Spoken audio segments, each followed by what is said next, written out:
இல்லாம பொழுதே போக மாட்டேங்குதே, என்ன செய்யலாம்? அந்த ஒருத்தன் சைக்கிள்ல வர்றான், மாட்டிக்கிட்டான். ஏய், நீ இந்த பக்கீர்சா மகன் கோவிந்தசாமி இல்ல? ஆமா.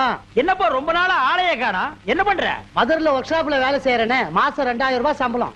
அடேங்க அப்பா, நீ கெட்டிக்காரன்டா. ஆம்பளன்னா ஒன்ன மாதிரி இருக்கும்டா. பாப்பா கருசாமி, பாத்தியா கோவிந்தசாமி உன்னோட படிச்சவன், நல்லா படிச்சா ஒழுங்கான இடத்துல வேலை செய்யறான், மாசம் 2000 ரூபாய் கை நீட்டி சம்பளம் வாங்குறான். நீ படிக்கல, பண்ணி மேய்க்கிற. இவன் காலை கழுவி அந்த தண்ணியை நீ குடி, அப்போது உனக்கு புத்தி வருதான்னு பாப்போம். நான் ஏன் இந்த கேன பைய காலை கழுவி தண்ணியை குடிக்கணும்ன்ற? டேய், யார பாத்துடா கேன பையன்னா? பரதேசி பையன் மகனே. நீ தான் பரதேசி பைய. நீ தான் பரதேசி பையன். நல்ல பிரண்டு அடிங்கடா. எவனுக்காவது ஒருத்தருக்கு இன்னைக்கு மண்டை உடையணும். அப்பா, எனக்கு இன்னைக்கு நிம்மதி.